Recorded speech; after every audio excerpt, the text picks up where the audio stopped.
Mesdames, on va commencer l'atelier. J'espère que vous m'entendez toutes correctement. Alors, je voulais vous remercier d'être présente aujourd'hui, remercier évidemment Margot qui va animer l'atelier avec moi. Bonjour Margot. Bonjour. Alors, donc l'atelier aujourd'hui porte sur la revalorisation de son CV lorsqu'on emprunte voilà, le chemin du retour à l'emploi. Il vous sera animé par Margot Théroux, que je remercie, qui est coach spécialisée dans la reconversion professionnelle notamment et qui intervient à la Maison Rose de Paris. Alors, cet atelier vous est offert par Rose Up Association. Pour celles qui ne connaissent pas, c'est une association qui informe et accompagne les femmes touchées par un cancer qui défend aussi les droits des patients. Pour celles qui ne connaissent pas la plateforme Zoom, vous pouvez poser vos questions. Vous avez un petit onglet Q&R en bas de votre écran. Vous pouvez poser vos questions au fur et à mesure de l'atelier. Donc, l'atelier va se présenter en 2 temps. Au premier temps, Margot, elle va vous présenter la valorisation d'un CV du haut en bas, qui va durer à peu près 30 minutes. Et ensuite, vous pourrez poser vos questions que je ferai remonter à Margot et qui répondra en direct. Donc, j'en profite pour également saluer les personnes qui nous suivent sur Facebook, puisque cet atelier sera retransmis sur la page de notre association. Donc, sans plus tarder, je vais laisser la parole à Margot et je vous dis à tout à l'heure, mesdames. Super.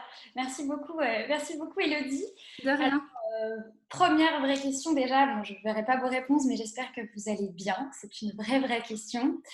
Aujourd'hui, je vais me présenter effectivement, comme l'a dit Élodie. Du coup, je suis sur la Maison Rose Paris, donc je n'ai pas la chance de croiser les Bordelaises, mais peut-être, qui sait, un jour, une fois tout ceci terminé. J'interviens je suis à la tête de ma société qui s'appelle Hubers Associates et effectivement, nous accompagnons les entreprises et les personnes dans le développement de carrière en parallèle. Alors aujourd'hui, comme l'a dit Élodie, le plan c'est je parle pendant 30 minutes et vous me posez des questions pendant 30 minutes. Le but du jeu, c'est j'espère de pouvoir répondre à l'ensemble et à la largeur des situations possibles, mais normalement, on devrait à peu près tout couvrir. Aussi, et ça c'est un cadeau que la Maison Rose vous fait, c'est on va vous envoyer le support de l'atelier. Donc, c'est-à-dire que tout ce que je vais vous dire, vous allez le recevoir par mail par la suite. Donc, ne vous inquiétez pas si vous n'avez pas le temps de noter ou quoi que ce soit. Vous allez le recevoir dans votre boîte mail et je préfère que vous soyez avec nous, que vous puissiez être attentif, que vous posiez des questions, plutôt que vous souhaitiez absolument prendre des notes. Donc, et de façon très simple, on va partir, comme l'a dit Élodie, de haut en bas sur le CV.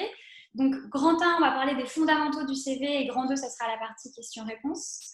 Donc, sur les fondamentaux du CV, on va parler de l'introduction, une petite introduction, du haut du CV, de l'expérience professionnelle, du diplôme et des centres d'intérêt. Voilà, toutes les petites cases du CV. Est-ce que c'est bon? Bon, j'espère que ça va. Alors, avant toute chose, je tiens à vous dire que je suis une ancienne chasseuse de tête en finance et en informatique. En gros, avant d'être entrepreneur, j'ai été au sein d'un cabinet de recrutement pendant près de 3 ans et demi. Et j'accompagnais toutes mes équipes sur la partie finance et IT. Et j'en suis venue à manager des personnes. Donc, autant vous dire qu'en tant qu'ancienne chasseuse de tête, je vais vous dire la réalité du terrain. Et donc, la règle, entre guillemets, c'est de faire du no bullshit, si je peux me permettre. Donc, c'est-à-dire pas de mensonges, on se dit tout et on est hyper honnêtes les unes envers les autres. Alors, en introduction, déjà, je vais vous donner quelques généralités sur le CV, si ça vous va bien. La première règle, c'est d'éviter de tout mettre sur son CV. Je m'explique. Beaucoup de personnes, peu importe l'âge que vous ayez, que vous ayez 20 ans, que vous ayez de 20 à 50 ans, la règle dans un CV, c'est vraiment de mettre l'essentiel, le synthétique, et donc typiquement vos expériences en tant qu'étudiante durant vos études, c'est des choses qu'il faut peut-être oublier. On pense qu'un CV, ça doit vraiment tout rassembler de notre vie professionnelle. Non. Première question à vous poser, demandez-vous de manière générale quelles sont les expériences les plus probantes que je vais mettre sur mon CV. Est-ce que mon stage de première année en école de commerce que j'ai fait il y a 20 ans, est-ce que ça vaut le coup de le mettre dessus? Je ne pense pas. Donc ça, c'est le premier conseil, entre guillemets. Idéalement, de faire des CV sur une page, mais de faire des CV sur 2 pages, ça peut le faire aussi. Je sais que les entreprises britanniques sont plus ouvertes au CV sur 2 pages. En France, on préfère une page. Après, si vous avez 25 ans d'expérience professionnelle, bien évidemment, ne vous limitez pas. Une autre troisième règle, de manière générale, c'est d'utiliser le langage actif. Dans le CV, parler au passé, il faut avoir des verbes d'action parce que ça va donner la sensation à votre interlocuteur qui va vous lire d'être avec vous et donc effectivement de se projeter un peu plus dans votre parcours. Et enfin, bien sûr, d'être précis. On évite les longues phrases, on évite les je, et encore une fois, on met des verbes d'action, on met des bullet points, et comme ça, on a du concret. Voilà pour les questions générales. Ensuite, on va s'attaquer désormais au haut du CV. Alors, le haut du CV, je vais tenter un partage d'écran, et si ça ne fonctionne pas, ce n'est pas grave. Alors, hop. Ah, je ne peux pas, c'est pas grave. De toute façon, vous avez bien en tête. Dans le haut du CV, généralement, vous avez la photo, les coordonnées, le statut familial et l'objectif professionnel. La photo, est-ce qu'elle est obligatoire ou pas? Non, elle n'est pas obligatoire. Vous êtes libre à vous. Les coordonnées mail téléphonique, bien sûr, si vous avez envie d'être rappelé, c'est comme le mieux. Le statut familial, je le vois constamment et ironiquement dans les CV de femmes. Et où on précise le nombre d'enfants, si on est marié ou pas. Non, en fait, je ne vois pas pourquoi le fait d'avoir des enfants ou le fait d'être marié va influencer sur votre avenir professionnel. Donc, je vous invite à le retirer. Ce sont des informations qui sont confidentielles et qui, en aucun cas, ne doivent paraître sur un CV. Et l'objectif professionnel, il s'agit de 2 ou 3 lignes que vous mettez tout en haut avant d'expliquer vos expériences pro en disant, par exemple, après 15 ans dans l'agroalimentaire en tant que directrice des achats, j'ai décidé de rejoindre la direction marketing. Voilà. Il faut que ça soit l'objectif professionnel, il faut que ça puisse donner une petite idée sur vos compétences, vos aspirations, votre connaissance éventuellement, si vous avez une expertise sur un outil technologique que personne n'a, c'est l'occasion de le mettre en avant pour que, bim, on ouvre le CV et de suite, ça nous saute aux yeux. Alors, et là, on va s'attaquer au cœur du CV. Et là, je sais que c'est les questions qui vont bombarder. Alors, le cœur du CV, donc on a le haut du CV avec la photo, le nom et le prénom, les coordonnées, l'objectif de carrière. Et là, ensuite, on a l'expérience professionnelle, cet énorme bloc. Et là, c'est l'ancienne chasseuse de tête qui va vous parler. Je vais vous parler de quelque chose que beaucoup d'entreprises utilisent. On va dire 95% des entreprises utilisent, mais que peu osent dire, c'est ce qu'on appelle des ATS. Alors, des ATS, qu'est-ce que c'est? C'est un acronyme en anglais pour Applicants Tracking System, donc application de traçage des candidats. Ouais, rien que ça. Et en fait, les ATS, c'est un outil qui permet aux entreprises de faire le pré-tri des CV. Et pourquoi je vous le dis maintenant, vous allez comprendre un peu après. En gros, il faut savoir que dans les grands groupes, donc dans 95% des grands groupes et 50% des PME, elles utilisent ces fameux ATS, donc les Applicant Tracking System, des applications de traçage des CV. Et en fait, ce sont des logiciels qui vont être paramétrés pour identifier des mots-clés sur votre CV. C'est-à-dire que quand vous envoyez un CV, et je pense que ça vous est toutes arrivé, et moi ça m'est arrivé, d'envoyer un CV et d'avoir une réponse, alors que je l'ai envoyé un vendredi à 23h, et d'avoir une réponse un vendredi à minuit 15 en me disant que ma candidature avait été rejetée. Vous vous dites, ok, il y a 2 cas. Soit il y a un stagiaire qui est exploité dans cette entreprise et c'est pas très bon, ou soit il y a un truc que j'ai pas compris, il y a un truc que j'ai mal fait, j'ai cliqué sur le mauvais bouton. Eh bien, ni l'un ni l'autre. Il faut savoir que votre CV est passé sous la grille d'un ATS qui a on va dire, une liste de mots-clés à respecter. Et en fait, il a fait un espèce de matching entre les mots-clés qu'il y avait sur votre CV et les mots-clés qu'il y avait de comment dire, les mots-clés qu'il y avait d'organisés et de choisis par l'entreprise. Ce qui fait que aujourd'hui, et c'est la raison pour laquelle cet atelier est hyper important pour vous et pour nous toutes, il faut savoir que, en fait, ce n'est pas avant que votre CV arrive dans les mains d'une personne des ressources humaines, avant, il va passer dans une espèce de machine, il va passer aux grilles, il va passer à la lecture d'un CV, d'une machine qui aura été paramétrée. Et donc, c'est la raison pour laquelle la première chose à faire lorsque vous allez faire votre CV, c'est de faire attention aux mots-clés. Qu'on utilise responsable, directeur, directrice, ce n'est pas la même chose. En effet, et malheureusement, je suis hyper engagée sur la cause des femmes. La plupart des ATS sont paramétrés par des hommes et il y a des fois, en fait, il vaut mieux mettre directeur que directrice parce que le logiciel le reconnaîtra mieux. Et là, vous vous dites, ok, donc ça fait 20 ans, ça fait 10 ans que je cherche, que j'envoie des CV, je ne comprenais pas pourquoi je recevais des messages automatiques et maintenant vous savez. Et le fait de savoir et de connaître les règles du jeu, ça va vous permettre de les biaiser un petit peu et de faire en sorte que votre CV ressorte du lot. Alors juste, je viens de voir une petite question pour Valérie qui disait qu'il ne faut pas faire figurer les informations confidentielles sur le CV.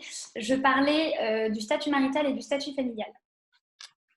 Ensuite, par rapport à la maladie, ne vous inquiétez pas, c'est prévu. Je vais en parler dans cette vidéo et comment en fait on parle du cancer dans son CV et ne vous inquiétez pas, vous allez avoir toutes les réponses. Donc, première chose, maintenant on sait que les entreprises à 95% des grands groupes, imaginez-vous, 95% des grands groupes utilisent des logiciels pour faire le premier screen, ce qu'on appelle en anglais la première étape du tri des CV. Et ensuite, deuxième point très important au-delà des ATS, c'est de mettre du contexte et de vous mettre en avant. Ce que je dis très souvent lorsque je fais les reconversions professionnelles à la Maison Rose de Paris, c'est toujours contextualiser. C'est-à-dire qu'entre dire j'organise des événements de 50 personnes sur un périmètre local et j'organise des événements sur un périmètre international avec 2500 participants, la compétence de fond est la même, l'impact est différent. Et donc, à mon grand regret, je voyais très souvent des CV, organisation d'événements, accompagnement au développement d'une structure, gestion de reporting financier. Et il faut savoir que la personne que vous avez face à vous, elle ne vous connaît pas, elle ne connaît pas vraiment votre métier. En vrai, les recruteurs ont des mots-clés. Pareil, on est exercé à reconnaître des mots-clés. Et si on ne voit pas les mots-clés, il peut y avoir une petite nuance. On ne saura pas. Et donc, mettez-vous à la place de la personne que vous avez face à vous. Elle ne vous connaît pas. Elle ne connaît certainement pas aussi bien votre métier que vous. Mais en même temps, vous devez lui donner envie avec le CV dans les mains de vous appeler dans le cas où le premier screen a été passé. Eh bien, en fait, c'est tout simplement, il faut contextualiser constamment chaque poste. C'est-à-dire, moi, j'ai 2 CV entre les mains. On va reprendre mon exemple de personnes qui travaillent dans l'événementiel. Il y en a un où c'est marqué organisation d'événements. Je ne sais pas qui, je ne sais pas quel type de client, je ne sais pas le contexte, je ne sais pas pourquoi, je ne sais pas c'est quoi la saisonnalité des événements. Et l'autre, j'ai organisation d'événements sportifs trimestriels recensant près de 2000 personnes. Il y en a un, j'ai quelqu'un qui fait de l'événementiel, mais je ne sais pas vraiment sa typologie de client. Et puis, il ne faut pas oublier que les recruteurs sont un peu flemmards. Donc, est-ce qu'il va aller prendre la peine d'aller chercher sur Internet le nom de votre entreprise? Je ne sais pas. Et l'autre, j'ai un CV qui est tout frais, on me explique le contexte. Ok, je ne connais pas l'industrie, mais je sais que la personne, elle est capable d'organiser des événements dans un contexte international, qu'elle est capable du coup de parler anglais, qu'elle sait gérer le stress, qu'elle sait gérer la foule et qu'elle s'y connaît en sport. Et ça, c'est la deuxième clé. Contextualiser constamment chaque mission que vous avez faite. Et même pour le poste, n'hésitez pas à contextualiser l'entreprise, sauf si vous travaillez chez Coca-Cola. Par exemple, si vous travaillez dans une PME dans le BTP, mais que en réalité, cette PME, c'est la leader sur son marché, eh bien, mettez-le. Vous mettez votre titre de poste, virgule, entreprise machin chose, virgule, entreprise leader dans le secteur du BTP, dans la revente des scie sauteuses. Ben voilà. N'hésitez jamais à contextualiser et dites-vous que la personne qui a face à vous, c'est quelqu'un qui ne sait rien. Moi, je sais qu'on me disait toujours quand j'ai démarré mon métier de chasseuse de tête au tout début, on me disait, Margot, dis-toi que tu parles à un enfant de 5 ans. Et effectivement, si vous vous mettez dans la tête de votre CV que vous parlez à un enfant de 5 ans, bah, il faut lui détailler, il faut contextualiser, il faut mettre les choses. Et enfin, troisième question, et peut-être la plus importante et la raison pour laquelle on est là aussi, c'est la question du cancer sur le CV, qu'est-ce que j'en fais? Alors là, je vais vous donner plusieurs options et je vais regarder s'il n'y a pas des questions en amont pour pouvoir aborder ce sujet.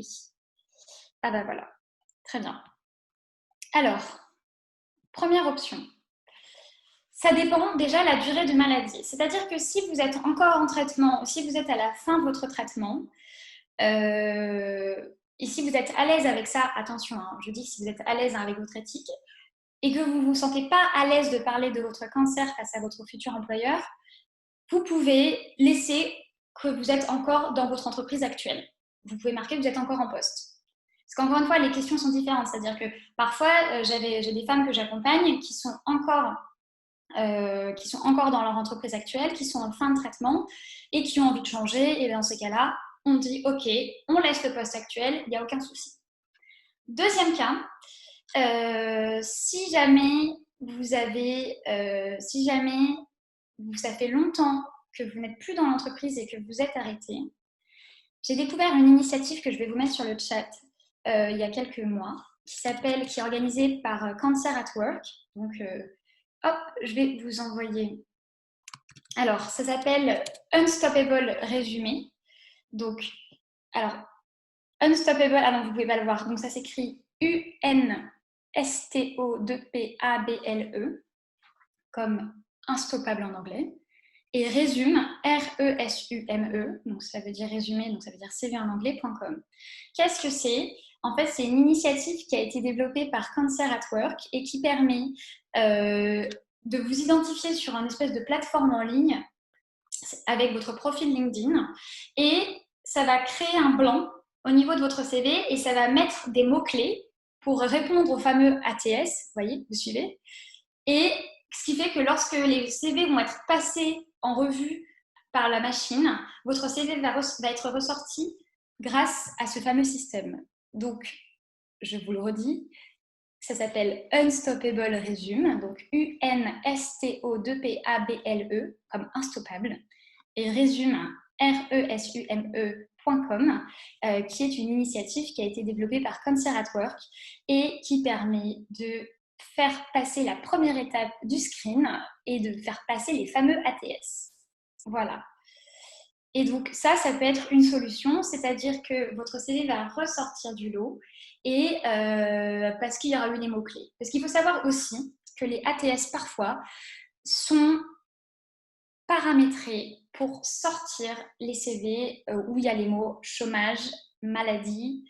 Donc, il faut faire attention. Il faut vraiment connaître les règles du jeu et bien que ce soit totalement discriminatoire et qu'on est dans l'illégalité la plus totale, ces entreprises n'ont pas le droit de discriminer une personne sur ces critères-là. Malheureusement, parfois elles paramètrent les fameux ATS, leurs machines, pour exclure certains CV. Donc ça, c'est la deuxième astuce. Donc première astuce, si effectivement vous êtes encore en entreprise, de laisser l'entreprise dans laquelle vous êtes. Deuxième astuce, c'est d'aller sur le site et l'application qui a été développée par Cancer at Work, qui s'appelle unstoppableresume.com, pour vous permettre de créer un CV qui ressorte avec les mots-clés, mais qui passe le screen et la première étape de la sélection des CV. Troisième possibilité, c'est de mettre votre participation dans la vie associative, dans votre expérience professionnelle. Pourquoi? Parce que les chasseurs de tête sont des flemmards, je vous l'ai déjà dit, et en plus de ça, ils jugent beaucoup. Et donc, si vous mettez que vous êtes membre d'une association à temps plein dans votre partie expérience professionnelle, c'est quelque chose que vous allez pouvoir facilement défendre lorsque vous serez en entretien. Après, encore une fois, tout dépend de comment vous vous sentez par rapport à la maladie et comment vous vous sentez pour être à l'aise d'en parler ou non. Encore une fois, ça dépend vraiment de chacune de vous. Moi, j'ai la chance de côtoyer des femmes qui ont tous des parcours assez incroyables à la Maison Rosot Paris.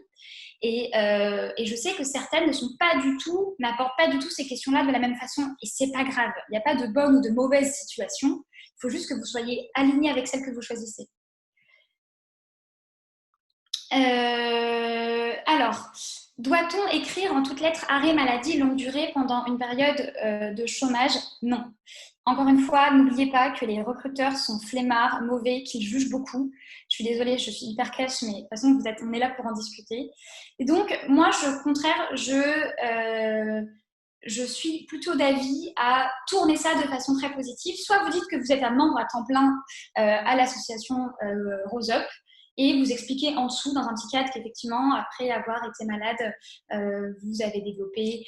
Qu'est-ce que j'ai marqué? Voilà, je me suis battue pour ma vie, j'ai développé mon esprit d'équipe, ma gestion du stress, j'ai stimulé ma motivation. Et en fait, vous faites un petit twist en disant, bah voilà, je mets mon cancer comme une expérience professionnelle, mais je mets en avant les compétences humaines incroyables que j'ai développées, la confiance en soi, la motivation, l'esprit de battante, etc.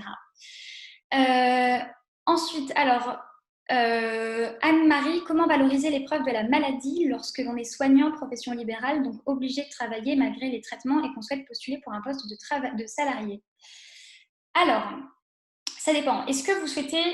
Je pense que sur un CV, n'hésitez pas à marquer que vous êtes encore en profession libérale et peut-être mettre ça en avant au cours de l'entretien.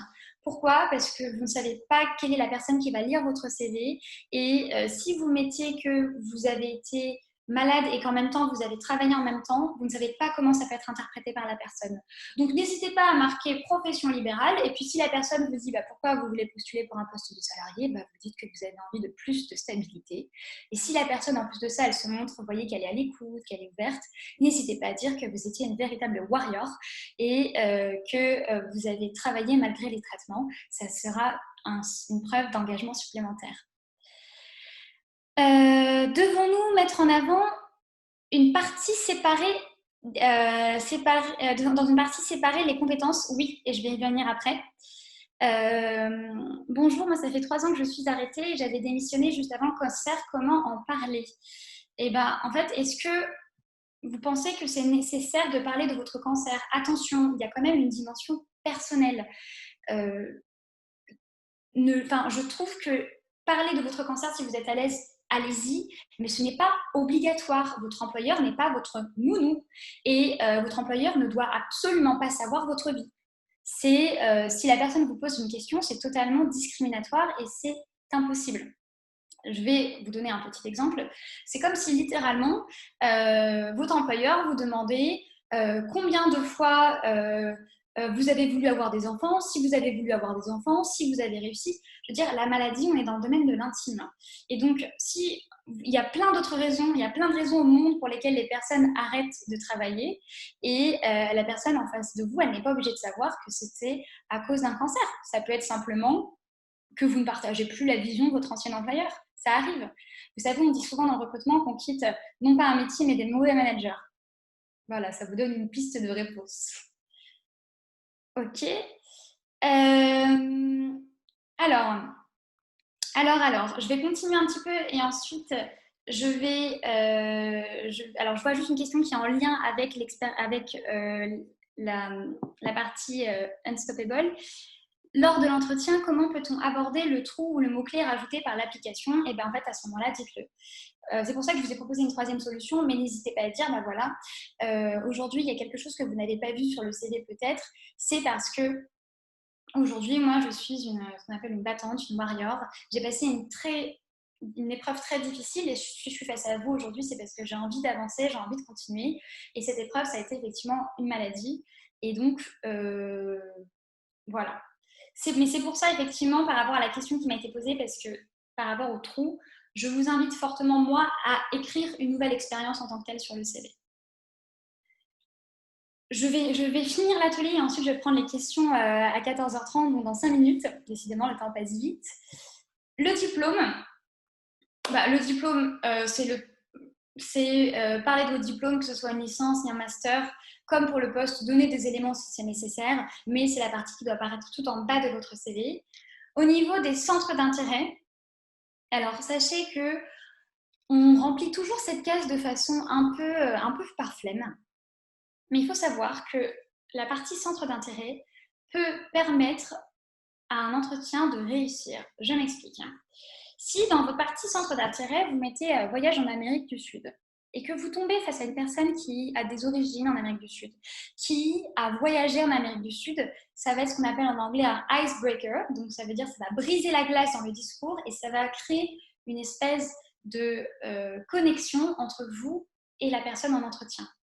C'est pour ça que n'hésitez pas à parler de votre poisson, n'hésitez pas à parler de votre passion, c'est le moment. Donc bien sûr, des passions qui sont, en somme toute, abordables, dans le sens où j'avais des candidats à l'époque qui mettaient qu'ils aimaient, qu'ils adoraient sortir, qu'ils adoraient faire la fête, qu'ils avaient fait les plus belles boîtes de nuit de Paris. Bon, ça fait partie des blagues qu'on a en tant que recruteur, mais ne tombez pas dans cet excès. Mais par contre, si vous êtes fan de lecture, d'art, de nourriture, n'hésitez pas à le mettre parce que ça se trouve face à vous, vous avez une personne qui va vous dire ah bah tiens, cette personne, elle est fan de nourriture indienne, moi aussi, voilà. Typiquement, moi, quand j'avais des personnes qui étaient stressées en entretien, je regardais la partie centre d'intérêt et je les faisais parler de leur centre d'intérêt et comme ça, les personnes se détendaient et ça permet d'aborder l'entretien d'une façon un peu plus détendue que présentez-vous. Et là, on est un peu stressé. Et enfin, par rapport aux compétences, et c'est une question qui m'a été posée, pareil, pour faire ressortir les mots-clés et pour faire ressortir votre CV lorsque ceux-ci sont scannés dans les ATS, n'hésitez pas à mettre des compétences, c'est-à-dire gestion d'équipe et préciser, n'oubliez pas, gestion d'équipe entre parenthèses, 5 à 10 personnes ou 100 à 150 personnes, organisation, qu'est-ce qu'on peut mettre encore comme compétences, leadership, etc., etc. Toutes ces petites choses-là vont vous aider à sortir et à faire que votre CV va passer au-dessus des autres. Donc, sur le fond du CV, on a vu, et vous inquiétez pas, pour ceux qui n'étaient pas là au début, tout ce que je vous ai dit, vous allez le recevoir par mail. Je vais vous fournir le support avec grand plaisir, donc aucun problème. Alors, nous avons dit introduction. Je vous ai donné quelques règles élémentaires sur le CV. Ensuite, on a vu le haut du CV, donc les photos, les coordonnées, le statut familial, on oublie, et l'objectif professionnel. Ensuite, on a vu l'expérience professionnelle avec la prise de conscience des ATS, donc des logiciels qui font le premier filtre des CV et le but du jeu, c'est de passer l'ATS. De l'importance de la contextualisation, à quel point c'est essentiel pour que la personne puisse se projeter. Et enfin, et ça va être l'objet des questions, j'en suis persuadée, de la question du cancer sur le CV, avec plusieurs possibilités. 1, si vous êtes encore en poste ou encore en traitement, c'est-à-dire que ça fait entre 1 et 2 ans, n'hésitez pas à laisser l'entreprise actuelle. 2, d'utiliser le unstoppable résumé qui va mettre en blanc en fait, ça va être un texte, il va y avoir les mots-clés et ensuite il va être mis en blanc. Et c'est une initiative qui a été développée par Cancer at Work. Et 3, de mettre la maladie et de la tourner de façon ultra positive en tant que vraie expérience professionnelle, puisque pendant ces 2 ans, c'est pas comme si vous étiez resté chez vous à ne rien faire. Donc, il faut savoir mettre ça aussi. À titre personnel, par exemple, quand j'étais chasseuse de tête, j'avais beaucoup de mamans qui s'étaient arrêtées de travailler pendant 2 ou 3 ans. Et je leur disais littéralement de le mettre sur leur CV, mère à temps plein, et de tourner ça de façon assez humoristique. Et ça passait souvent très, très bien. Alors, je vais prendre les questions. Merci beaucoup, Margot. Je vais te poser les questions. J'ai vu que tu avais répondu à certaines déjà. Et merci beaucoup pour toutes tes explications qui reprenaient aussi. On va vous envoyer le support pour toutes celles qui sont inscrites, comme l'a dit Margot. Alors, j'avais juste une question qui remontait, qui nous avait été envoyée en amont de l'atelier. C'était Sylvie. Sylvie qui se demandait, voilà, qui avait beaucoup de questions et qui essayait 3 stratégies. Un CV normal, un CV avec des trous où elle mentionnait clairement avoir eu un cancer et tu as déjà commencé à répondre à la question, mais moi, je te la pose quand même. Ou écrire un CV en listant ses expériences sur la période où elle a traversé le parcours de soins avec toutes les qualités démontrées. Qu'est-ce que tu pourrais conseiller à Sylvie, Margot? Effectivement, merci Sylvie pour avoir envoyé cette question en amont. Par rapport à ce que je viens de dire, et encore une fois, à mon avis, je ne suis pas Dieu, hein, ce n'est que subjectif, mais ce serait effectivement troisième option, de construire une expérience avec le parcours de soins et avec toutes les qualités qu'elle a développées à ce moment-là. Parce que parfois, et ça dépendra de certains cas des cancers, et c'est pour ça que c'est très complexe de rentrer, mais certaines femmes, lorsqu'elles vont retourner travailler, elles vont avoir besoin d'un temps partagé médical. D'autres vont vouloir travailler moins longtemps, etc. Et si effectivement, parfois l'employeur il va demander pourquoi la personne a besoin d'un temps partagé médical, c'est confidentiel, on est d'accord, mais autant le mettre directement et comme ça au moins, déjà vous pouvez savoir si la personne face à vous est une personne humaine ou pas et ça vous donnera une bonne indication sur le management. Merci Margot. C'est vrai que pour un petit peu rebondir sur ce que tu dis, on est je ne sais combien de millions en France et il y a tout autant d'avis sur les CV. Pour rebondir un petit peu à la Maison Rose de Bordeaux, on a plusieurs dispositifs comme à la Maison Rose de Paris, dont un qui s'appelle les journées coaching d'emploi. On a des managers d'entreprises externes qui viennent échanger individuellement avec les participantes. Et ils nous disaient tous à la fin de la journée lors du bilan qu'il était très appréciable en fait de voir les compétences qui ressortaient du parcours de soins. Évidemment, lors d'un entretien, au-delà de l'envoi du CV, lorsque vous passez cette étape et que vous arrivez à l'entretien, forcément, comme tu l'as dit Margot, c'est quelque chose d'humain. Voilà, tout le monde, chacun a des sensibilités différentes, mais en tout cas, de voir quelqu'un qui a acquis des compétences durant ce parcours de soins et vous en avez toutes acquis, quel que soit le cancer que vous avez eu et les soins que vous avez eu, vous avez toutes eu la combativité, le sens de l'organisation, comme tu l'as dit tout à l'heure, d'autres compétences. Donc, c'est un peu voilà, pour rebondir aussi sur ce que tu as dit. Une autre question on est d'accord. Une autre question de Aurélie, qui a arrêté de travailler pendant 8 mois, mais qui n'a pas fait partie d'une association et qui se demande ce qu'elle doit mettre pour justifier l'arrêt sur son CV. Alors, c'est pas du tout éthique ce que je vais dire, mais de tricher un peu. De décaler de 6-8 mois, c'est pas grave. C'est quoi 8 mois sur une vie de 90 ans en vrai? Ok. Ensuite, tu avais déjà commencé à répondre à quelques questions. On a donc Marie-France que je salue, qu'on connaît à la Maison Rose de Bordeaux, qui souhaite changer de métier car le sien auparavant était trop stressant pour être repris.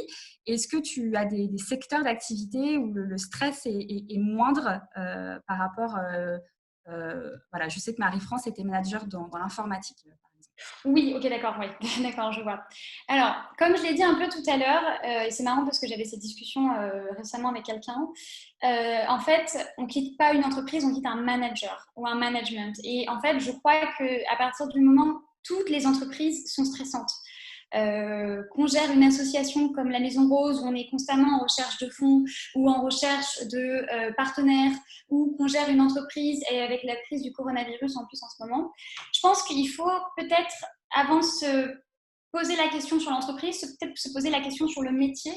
Je sais qu'à Bordeaux, du coup, vous avez, si la personne vient de Bordeaux, vous avez aussi le Rose Coaching Emploi et se poser la question sur qu'est-ce qui vous fait vibrer, qu'est-ce qui vous anime et quelles sont les choses sur lesquelles vous êtes prête à stresser un petit peu, mais parce que la contrepartie est tout aussi belle. Je ne sais pas ce que tu en penses. Oui, je suis tout à fait d'accord. Je suis en lien avec Marie-France que je salue en direct. On a aussi une autre question de Linda. Dans un CV, comment amener une RQTH, donc une reconnaissance qualité travailleur handicapé, liée au cancer? L'indiquer sur le CV. Oui, d'accord. Après, voilà, pour celles qui n'étaient pas là au tout début, je pense à Valérie, que je salue également, quand tu as parlé des choses qui étaient vraiment confidentielles, des informations confidentielles. Ouais, c'est familial, ça. D'accord. Est-ce que tu considères que la RQTH, qui a un statut limité dans le temps, est-ce que tu considères que c'est quelque chose qu'on peut mettre sur le CV? Je pense qu'il faut, en fait, parce que normalement, en fait, par rapport à la RQTH, ça demande à l'entreprise d'avoir des dispositions et d'en avoir conscience. Donc après, le problème, c'est que ça dépend vraiment de... Moi, typiquement, je travaille en partenariat avec un cabinet de recrutement qui est totalement ouvert sur les profils atypiques. Je ne sais pas si je peux le nommer d'ailleurs, enfin, ils recrutent sur toute la France et c'est une filiale de ADECO qui, sont au contraire, recherche les profils atypiques, entre guillemets. Mais ouais, le côté de la RQTH, c'est une obligation. Enfin, ça demande des dispositions spéciales normalement pour l'accueil de la personne. Donc, est-ce que après, là pour le coup, il y a vraiment deux écoles. Je pense que soit on se dit bon je ne le mets pas sur le CV. Au pire, faites des tests. Ne le mettez pas sur le CV. Voyez les taux de retour que vous avez sur le CV et mettez-le et voyez comment ça se passe. Ok, merci, merci Margot. Tu nous entends? J'ai eu un petit, je sais pas si c'est mon micro. Non, je disais, je suis désolée, c'est un peu une réponse un peu de Suisse, mais à moitié. Ensuite, j'ai aussi une autre question de Evelyne. Je crois que tu n'y as pas répondu tout à l'heure. Ça fait 3 ans qu'Evelyne est arrêtée. Elle a démissionné juste avant le cancer et elle se demande comment en parler justement de ce trou de 3 ans, de cette démission qui a eu lieu avant la période de soins. Alors, il faut vraiment faire la différence dans cette question à deux choses. Est-ce qu'elle a peur de parler du trou pendant 3 ans ou est-ce qu'elle a peur de parler de la démission avant le cancer? C'est ça, en fait, qui aurait besoin d'être précisé. Alors, Evelyne, si vous nous entendez, vous souhaitez préciser, soit sur la conversation, soit sur les questions et les réponses, c'est avec plaisir. On attend votre retour pour revenir à ça. Ensuite, Farah Soa aussi, que l'on salue, qui demande lors de l'entretien comment peut-on aborder le trou, le mot-clé rajouté par l'application Unstoppable, dont tu as parlé tout à l'heure. En fait, le dire à l'oral à ce moment-là, en fait. Se dire, malheureusement, je me suis rendu compte de mes précédentes expériences que la maladie était vue comme quelque chose d'assez négatif, alors que je trouve que pour moi, j'en ai développé de fabuleuses compétences et je me sentais plus à l'aise de l'expliquer à l'oral, la raison pour laquelle vous avez le trou sur le CV. D'accord. Christelle, ensuite, qui demande, elle n'a pas compris quand tu as parlé d'écrire une nouvelle expérience dans le CV à la place de l'arrêt maladie.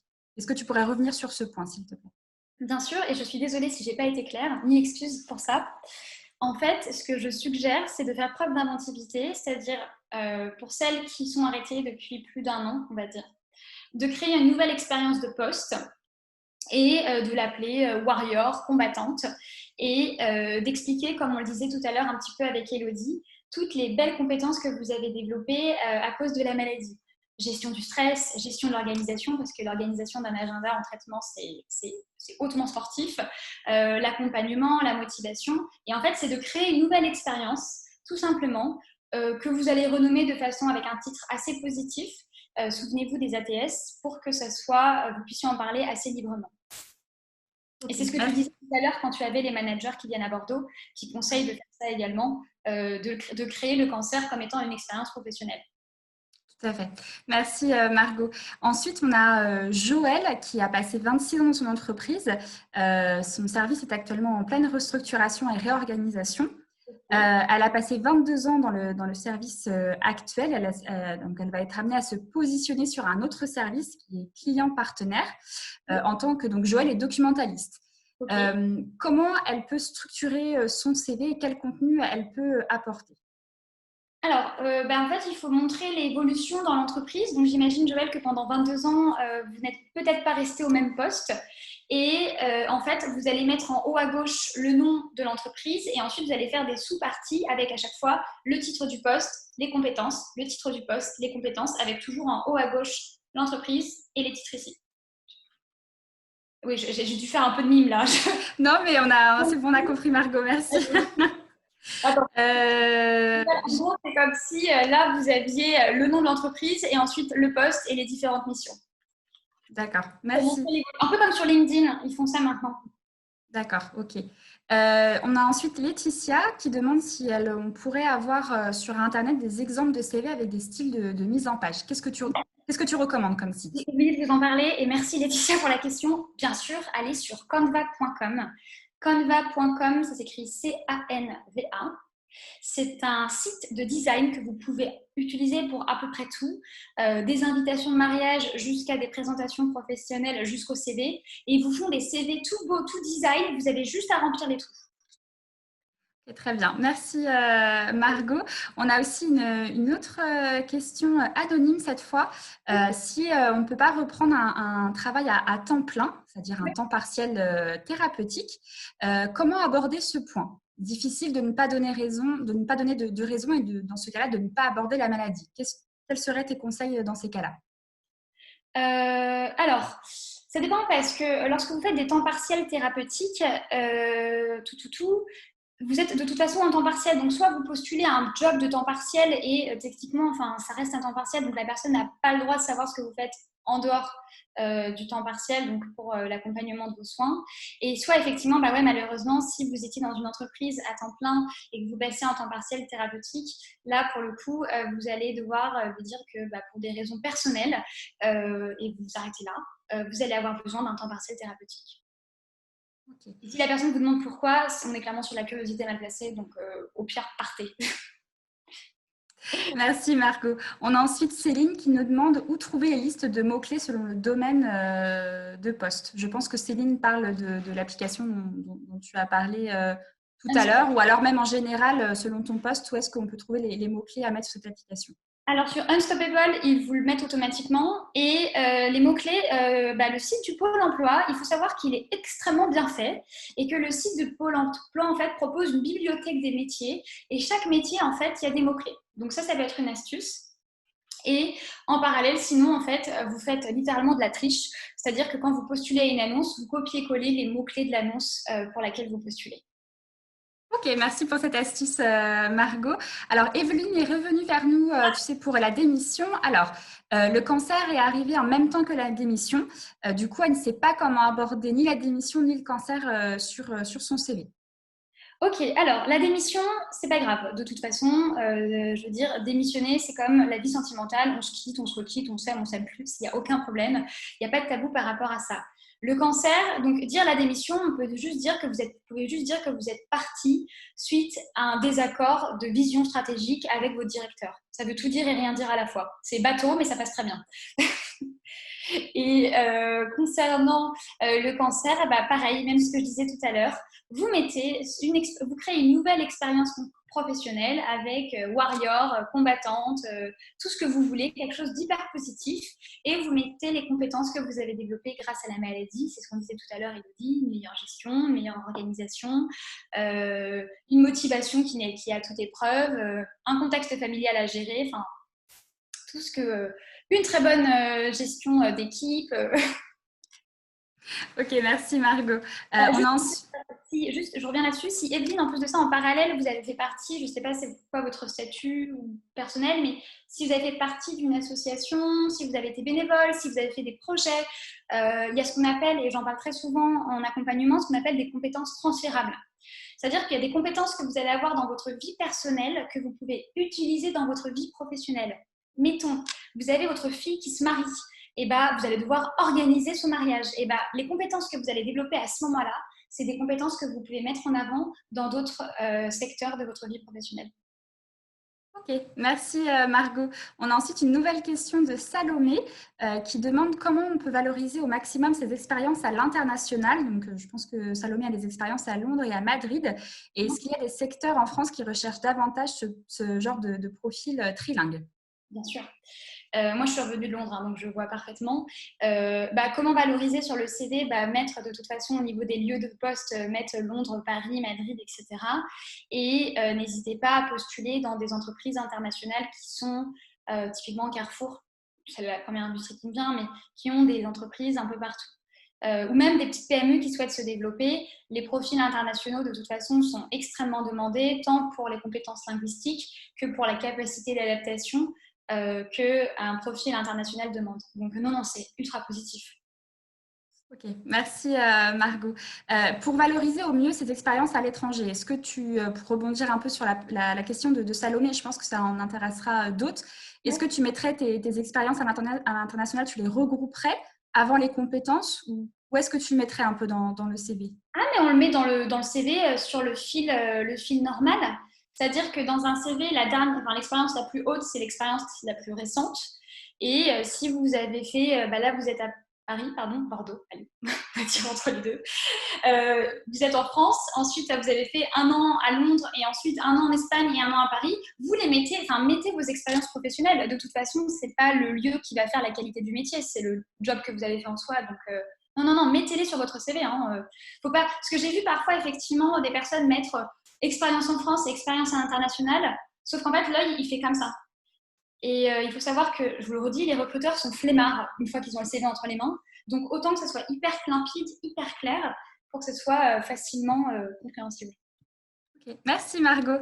On a aussi une nouvelle question de Isabelle que l'on salue, Isabelle, qui nous demande quel canal utiliser comme meilleur vecteur pour le CV, quel est le meilleur site pour poster son CV en ligne, d'après toi? Alors, pareil, je vais faire une réponse de Suisse et un peu stéréotypée, mais c'est comme lorsqu'on veut acheter un nouveau produit. Lorsque vous avez envie d'une nouvelle table, vous n'allez pas que chez Ikea, vous allez voir sur La Redoute, sur tous les sites possibles, imaginables. Et bien, sur un CV, c'est pareil. Il faut qu'il soit présent sur plusieurs plateformes. Donc, il y a l'APEC, APEC, c'est l'association pour les cadres. Vous avez monster.fr, LinkedIn. Alors, LinkedIn, il faut se créer, c'est un réseau professionnel. Et après, vous allez avoir tous les sites professionnels inimaginables qu'il peut y avoir. Par exemple, moi, je sais qu'en finance, il y avait un site spécial, le profil en finance. Après, la bonne solution aussi, c'est de s'inscrire sur les bases de données des cabinets de recrutement. Okay. On a une autre question aussi de Corinne que je salue, que l'on connaît à la Maison Rose Bordeaux. Bonjour Corinne. Elle n'a pas LinkedIn pour l'inscription pour l'application Unstoppable. Est-ce que c'est préférable de s'inscrire sur ce réseau ou est-ce qu'on peut faire autrement pour passer par l'application Unstoppable? Quelles sont tes recommandations? Il faut vraiment un profil LinkedIn. Je suis vraiment désolée, Corinne. Il faut un profil LinkedIn. Mais après, dans le 1, 2, 3, le support qu'on va vous envoyer, je vous ai mis une capture d'écran de ce que fait Unstoppable. Donc, rien ne vous empêche de copier-coller et de le faire sur votre CV après. D'accord. Pour rappel, pour LinkedIn, on a un nouveau webinaire la semaine prochaine, il me semble, avec toi, Margot, sur LinkedIn. Donc, si justement vous êtes curieuse de savoir comment ça se passe au niveau de ce réseau social professionnel, n'hésitez pas à vous inscrire au prochain webinaire.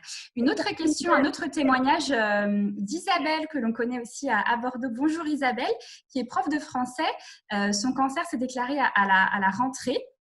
Elle dispense des cours de particulier en français. Elle a 57 ans et elle souhaiterait se reconvertir. Qu'est-ce que tu pourrais lui conseiller à Isabelle? De venir à la Maison Rose de Paris. Non, je rigole. Ou d'aller à Rosemont. Se reconvertir à 57 ans, déjà, il n'y a pas d'âge pour se reconvertir. Je pense que la reconversion professionnelle est un processus qui doit être accompagné, puisque si certaines des participantes de Paris sont ici, peuvent témoigner, c'est assez douloureux. C'est pas douloureux, mais c'est assez violent. Ça remue pas mal et il faut que ce soit fait avec un ou une professionnelle.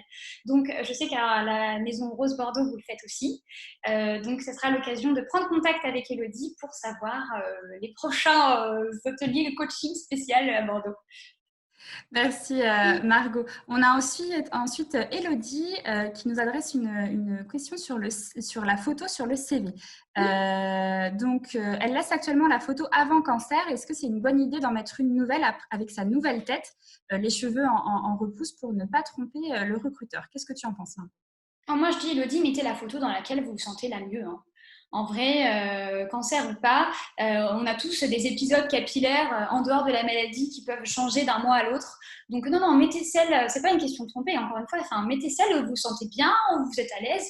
Et si aujourd'hui, votre tête vous convient et vous vous trouvez super jolie, mettez la nouvelle photo. C'est juste une question de comment vous vous sentez. Vraiment, vous ne prenez pas la tête avec ça.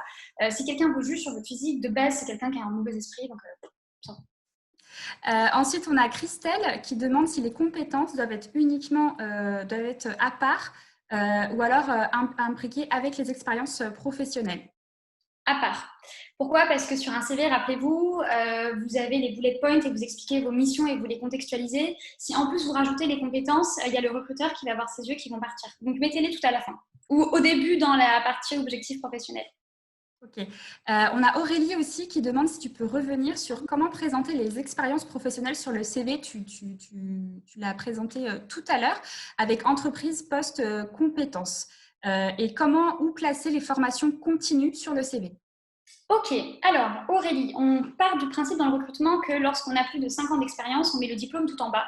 Donc les expériences professionnelles, on les met tout en haut, après la petite base, nom, prénom, etc. Ensuite, la règle, c'est nom du poste, entreprise, lieu du poste. Voilà, première ligne, nom du poste, entreprise, lieu du poste. En dessous, vous pouvez faire une petite phrase en italique qui contextualise l'entreprise dans laquelle vous étiez. Je reprends mon exemple de leader dans le BTP dans la scie sauteuse. Je ne connais absolument rien. Donc nom du poste, titre de l'entreprise, lieu, phrase en italique en dessous qui recontextualise l'entreprise si c'est nécessaire, et ensuite, vous sautez une ligne, bullet point, et vous mettez vos postes. Et les compétences, vous mettez ça tout en bas si vous voulez le faire. Encore une fois, les compétences, c'est vraiment un CV à l'anglaise. En France, il y a peu de personnes qui le font. Moi, je trouve ça pas mal. Et où placer les formations continues sur le CV dans la partie formation. C'est-à-dire que quand vous mettez vos diplômes, vous pouvez les mettre juste au-dessus. Okay. Merci Margot. On a ensuite Joël qui souhaiterait, si tu peux rappeler le nom du site qui fait un petit peu ton CV tout seul, Canback ou Comeback. Ça s'appelle Canva. C-N-V-A. Alors, je vous préviens, c'est un site de design très facile à utiliser, je vous assure. Et vous avez plusieurs catégories. Par exemple, vous pouvez faire des posts Facebook, des posts LinkedIn, des invitations, des faire-part, des présentations commerciales et vous pouvez faire des CV. Et vous avez des CV qui sont déjà tout faits et vous avez juste à changer le titre et les posts. Voilà. Donc, tu peux redire et les plier, s'il te plaît, pour les personnes qui nous écoutent. Je peux l'envoyer dans le chat. Je vais voir si... Hop, voilà. Est-ce que vous voyez toutes? Je ne sais pas si ça apparaît. Oui, c'est bon, on le voit. Merci. Super. Ensuite, on a une question. Alors, j'ai vu une question tout à l'heure et je vais y répondre directement de Salomé, il me semble, qui demandait si c'était bien vu par l'employeur d'avoir un cancer lorsqu'on est jeune. Donc, Salomé a 26 ans. Donc, Salomé, je vais après laisser la parole à Margot, bien entendu. Comme l'a dit Margot tout à l'heure, vous pouvez mettre votre cancer ou non. C'est votre choix, selon comment vous vous sentez et votre état d'esprit. Votre employeur, il n'a pas le droit de vous discriminer par rapport à votre maladie, quel que soit votre âge. Donc après, s'il le fait, parce qu'on n'est pas dans le pays des bisounours et malheureusement, ça arrive, comme l'a dit Margot tout à l'heure, mais posez-vous aussi la question, est-ce que c'est une entreprise ou quelqu'un avec qui j'ai envie de travailler s'il y a ces pratiques de discrimination qui sont faites par rapport soit à votre maladie, soit à votre âge. Alors, je te laisse répondre du coup, Margot, mais voilà, je pense que c'était important aussi de recontextualiser sur cette question, Salomé. Oui, tu as tout dit. Hein. Encore une fois, c'est vrai, et moi je pars vraiment du côté de si vous êtes quelqu'un qui vous discrimine par rapport au cancer, mais dites-vous, mais est-ce que j'ai envie de travailler avec cette personne-là en fait? Sur le moment, ça fait du mal à l'ego, mais je vous assure, c'est un mal pour un bien, vraiment. Ensuite, on va passer aux dernières questions puisque l'heure tourne. Isabelle qui revient vers nous pour savoir comment se mettre en valeur sur son CV quand on a un peu perdu confiance en soi. On sait que voilà, les arrêts de plusieurs mois ou de plusieurs semaines au niveau du travail qui sont notamment liés au cancer peuvent évidemment altérer un petit peu la confiance en soi. Donc, je te laisse lui répondre, Margot. Ok, alors avant de faire la liste de votre expérience, alors je vais juste reprendre la personne, c'est Isabelle. Okay. Isabelle. Ok, en fait on va faire ce qu'on appelle une warrior list et les parisiennes l'ont peut-être vu. Une warrior list, en fait avant de faire un exercice un peu difficile sur soi, c'est de se faire une liste de 10 choses positives que vous avez réussies au cours des 3 derniers mois. Vous avez de la chance avec le confinement, on est en plein dans l'épisode du pain et de la pâtisserie, donc mettez-le. Et en fait, le fait de vous mettre de vous préconditionner en amont dans un état positif avec une warrior list, ça va déjà vous aider à sortir la tête du CV avec le stress. Une fois que vous avez mis de la musique, que vous avez mis les 10 choses que vous avez réussi au cours des derniers mois, vous allez pouvoir vous attaquer à votre CV. Et pour vous attaquer à votre CV, soit vous reprenez votre fiche de poste que vous avez signée, qui apparaît normalement dans votre contrat de travail, et vous copiez-collez en fait tout simplement l'émission en ajoutant un peu de contexte, ou soit vous allez sur un autre site et vous regardez un poste équivalent au vôtre et vous copiez-collez l'émission, et toujours en n'oubliant pas de recontextualiser. Après, encore une fois, le cancer, ça ne va pas altérer votre capacité à travailler, à réfléchir. C'est ce que je dis très souvent aux femmes que j'accompagne, ce n'est qu'un paramètre. Un paramètre lourd pour certaines, c'est sûr, mais c'est un paramètre. Ça ne définit pas qui vous êtes professionnellement. Et si vous étiez peintre avant, vous serez encore peintre aujourd'hui. C'est juste que parfois, il va y avoir besoin d'un temps partagé, ou parfois, vous vous êtes rendu compte que vous avez envie de changer d'univers, mais on va dédramatiser. Ça reste un paramètre. Donc, du coup, mettez-vous dans un bon état d'esprit, faites-vous une warrior list, dites-vous les 10 choses que vous avez réussies dans la vie personnelle des 3 derniers mois. Et si vous buguez par rapport à la création de votre CV, soit vous prenez votre fiche de poste, soit vous regardez un poste équivalent. Merci Margot. Je pense qu'on a fait le tour des questions. Alors, j'en vois quelques-unes qui viennent d'arriver. Salomé qui nous demande s'il y a un format, des couleurs, des polices qui sont plus appréciées par les recruteurs que d'autres au niveau de la mise en forme. Ah oui, alors la sobriété, c'est la clé. On est sur du noir, du bleu marine. Après, ça dépend des secteurs, mais vous verrez sur Canva, il y a des beaux CV qui sont bien design, donc utilisez ce site-là. Mais si vous voulez le faire par vous-même, Noir, Times, Arial et classique 12, 4, enfin voilà, on évite le rose, le comics sans MS, on reste sobre. Et une dernière question anonyme, c'est une personne qui reste dans la même entreprise et qui souhaite postuler à un autre poste en interne. Elle te demande est-ce qu'on doit rester discret sur la raison de l'arrêt maladie et du temps partiel thérapeutique qui en découle. Encore une fois, c'est ce qu'on disait tout à l'heure, ce sont des questions qui sont discriminantes. Après, techniquement, si vous faites une demande d'évolution, vous allez en parler à vos ressources humaines et les ressources humaines sont techniquement censées être au courant de ce qui s'est passé pour vous avec la maladie, puisque c'est à elle que vous avez dû envoyer votre dossier lorsque la maladie s'est déclarée. Donc, oui, vous devez rester discrète parce qu'encore une fois, on est sur une question discriminatoire. Seules les ressources humaines sont censées être au courant. Elles n'ont en aucun cas le droit de divulguer cette information. Et voilà, ça ne les regarde pas. Vous dites tout simplement pour des raisons personnelles. Voilà. Et de toute façon, les RH, vu que c'est elles qui vont activer le processus de la mobilité interne, sont au courant et donc techniquement n'ont pas besoin de plus d'informations que ça. Encore une fois, faites attention, en France, j'ai remarqué, il y a beaucoup de curiosité mal placée par rapport au cancer. Les gens veulent savoir, ça fascine, ça intrigue, enfin, c'est juste de la curiosité mal placée. Alors, merci. Une toute dernière question de Christelle qui nous avait demandé déjà tout à l'heure, il me semble, et qui nous redemande pour les résultats et les performances. Alors, peut-être si vous pouviez repréciser votre question, mais je vais laisser la parole à Margot pour cela. Alors, je vais voir, c'est les résultats et les performances. C'est quoi la question? C'est qu'est-ce que ça signifie, c'est ça? On va peut-être laisser Christelle sur les 2 minutes qui nous restent. Est-ce que les compétences doivent être uniquement dans les expériences professionnelles ou à partie à part? Ah non. Et les résultats et performances. Les résultats et les performances doivent bien sûr s'impliquer dans l'expérience professionnelle. C'est ce que je vous ai dit tout à l'heure. Il faut absolument que la personne face à vous puisse se projeter.